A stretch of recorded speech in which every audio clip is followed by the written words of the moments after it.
विरोध किया है, इस पर सदन का कोई भी सदस्य अपने विचार रख सकता है। अब कांग्रेस पार्टी में विचार रख सकता है मतलब विरोध ही करना है, मगर विचार व्यक्त कर सकते हैं इसका मतलब होता है पक्ष में भी बोल सकते हैं।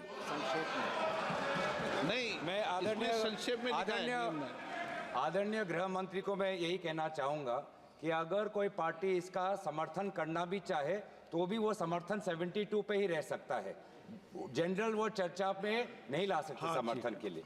मैं सर ये दो जो कानून हैं, constitutional amendment 129 constitutional amendment act और the bill to further amend government of union territories act 63, national capital territories 91, Jammu Kashmir reorganisation act 2019, ये दोनों कानून संविधान और नागरिकों के वोट देने के जो उनकी संवैधानिक अधिकार है उस पर आक्रमण है और इसका हम पुरजोर विरोध करते हैं।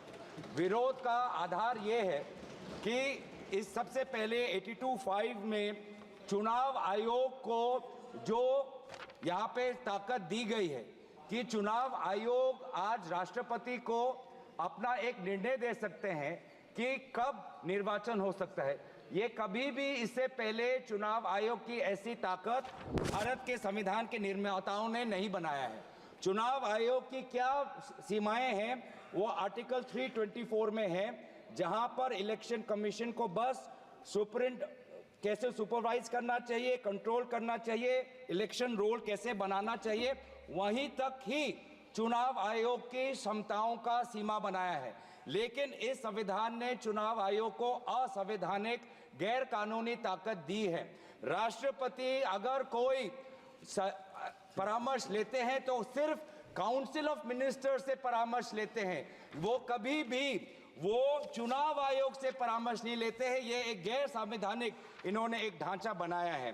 राष्ट्रपति जी अगर काउंसिल ऑफ मिनिस्टर्स की एडवाइस लेते हैं 74 जो article 74 of constitution of India में है, या वो article 356 of constitution of India, वो सिर्फ गवर्नर के रिकमेंडेशन पे ले सकते हैं। 356 गवर्नर के रिकमेंडेशन पे या 74 के अनुसार काउंसिल ऑफ मिनिस्टर्स के रिकमेंडेशन में। ये पहली बार ये एक ऐसा कानून लाए हैं कि राष्ट्रपति अब चुनाव आयोग के भी रिकमेंडेशन पर एक निर्णय ले सकते हैं। ये पूरी तरीके से इसका विरोध करते हैं। चुनाव आयोग में किस प्रकार से कमिश्नर्स नियुक्त होते हैं, नहीं होते, सुप्रीम कोर्ट की भूमिका रहती है, हटाई जाती है, उस पर हम बाद में चर्चा करेंगे। दूसरी बात यह है कि संविधान के बेसिक स्ट्रक्चर में एग्जीक्यूटिव, लेजिस्लेटिव और जुडिशरी के बीच में संतुलन हो, उसका भी विवरण है।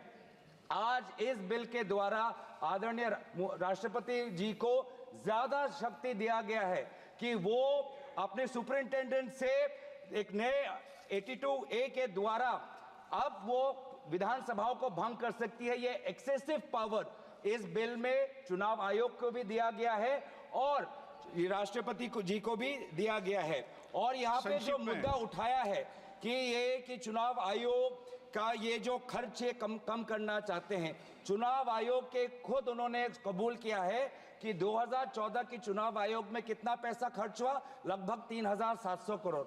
ये 3700 करोड़ के लिए ऐसा एक गैर संवैधानिक कानून ये लाए हैं, ये पूरी तरीके से तथ्य के खिलाफ है।